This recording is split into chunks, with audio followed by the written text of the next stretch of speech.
देश को जागरूक करने का काम सिर्फ राजनीतिक दलों का नहीं, हम सबका है। और इसलिए मैं विशेष रूप से मीडिया की चुपकी चल रही है, मैं उनसे कहता हूं, जी खोल करके सच्चाई देश के सामने लाइए और देश की रक्षा में आप भी सहायक बनिए। हमें ऐसे लोगों से, भाइयों बहनों, हमें ऐसे लोगों से, ऐसे राजनीतिक दलों से हमेशा सतर्क रहना है।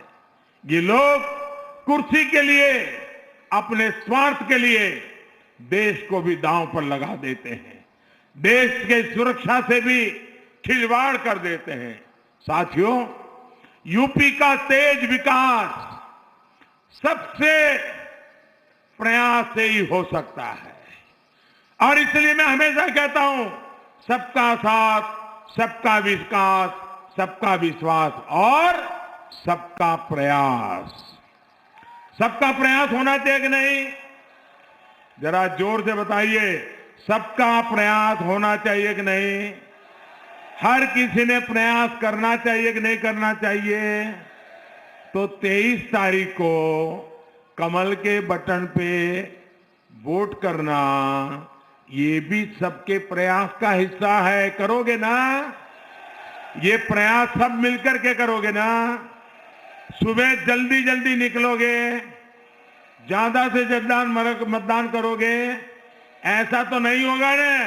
अरे मोदी जी तो हर बार आते हैं, इस बार आए, बड़ी जोरदार सभा कर दी, बड़ा मजा आ गया, चलो अब तो जीत जाएंगे, चलो सो जाते हैं। ऐसा तो नहीं करेंगे ना? ऐसा नहीं करोगे ना?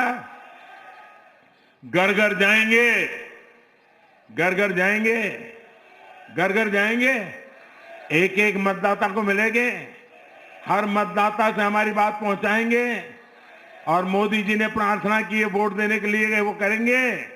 मेरे नाम से लोगों को प्रार्थना मेरी पहुंचाओगे? देखिए दोस्तों, मेरे देश के मतदाताओं, मेरे उत्तर प्रदेश के मतदाताओं, मेरे इस क्षेत्र के मतदाताओं, उनको प्रणाम करके मेरी बात पहुंचाइए। मोदी जी ने आपके लिए एक संदेश भेजा है। आप भारत के भविष्य के लिए, उत्तर प्रदेश के भविष्य के लिए, आपके बच्चों के उज्जवल भविष्य के लिए कमल के निशान पर वोट दीजिए, कमल के निशान पर वोट दीजिए। घर घर पहुंचे दोस्तों, अभी भी आपके पास 2-3 दिन का समय है, पूरी ताकत लगा दीजिए। याद रखना है, पहले मतदान फिर जलपान, पहले मतदान फिर जलपान। बोले मेरे साथ, भारत माता की, भारत माता की, भारत माता की। जब भी उम्मीदवारों से मेरा आग्रह है, जरा आगे आ जाएं, उम्मीदवार आगे आ जाएं।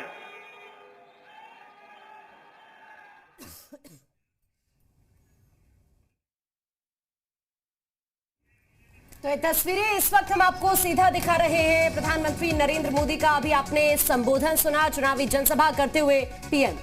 तो चौथे चरण के चुनाव के लिए अभी से प्रधानमंत्री नरेंद्र मोदी चुनावी मैदान में हैं। ऐसे लोगों को, मैं यूपी आता था तो ये लोग मंच पर नहीं आते थे, प्रधानमंत्री नरेंद्र मोदी ने कहा। पहले सट्टा और कट्टे वालों का राज था।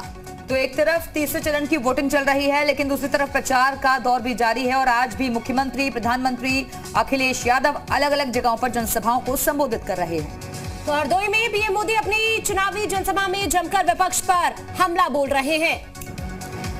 तो ये आपको बता दें, अहमदाबाद ब्लास्ट को लेकर भी यहां पर प्रधानमंत्री ने कहा ये कभी नहीं भुलाया जा सकता और इसको लेकर लगातार बीजेपी प्रखर भी नजर आ रही है। कुछ सियासी दल आतंकियों के समर्थन में है, तो ये प्रधानमंत्री की बड़ी बात आपको बता रहे हैं। कुछ दलों ने वोट के लिए आतंकियों का समर्थन किया।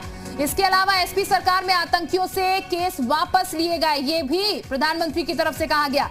विपक्षी दल बाटला हाउस एनकाउंटर पर आंसू बहाता है, अहमदाबाद ब्लास्ट को लेकर ये तमाम बातें प्रधानमंत्री ने कही। आपको बता दें, तीसरे चरण का ये रण चल रहा है, लेकिन चौथे चरण के लिए भी चुनाव प्रचार में लगातार बीजेपी जुटी हुई है और तमाम और पार्टियां जुटी हुई है। और जहां प्रधानमंत्री यहां पर से बोलते हुए नजर आए तो तमाम ये बातें कही गई। हरदोई की जनता देख रही है कि आज कैसे सबका हिसाब हो रहा है। हिसाब हो रहा है कि नहीं? बराबर ठीक हो रहा है ना? माफिया, अपराधी, खुद जमानत रद्द करवाकर जेल के भीतर पहुंचे हुए हैं। आप याद करिए, 5 साल पहले माफियावादियों ने यूपी का क्या हाल बना दिया था। व्यापारियों को व्यापार करने में डर लगता था, राहजनी, छिनेती, लूट आम बात हो गई थी। लोग कहते थे, दिया बरे घर लौटाओ। ये कहते थे कि नहीं कहते थे? दिया बरे घर लौटाओ। हरदोई वालों ने वो दिन देखे हैं, कैसे इन लोगों ने कट्टा और सट्टा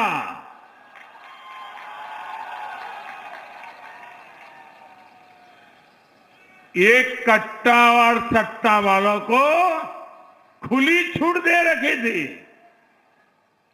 हमारी माताएं परेशान रहती थी कि बेटे बेटी घर से निकले हैं तो रात शाम को सुरक्षित घर लौट आए, कोई दुर्घटना उनके साथ न हो जाए।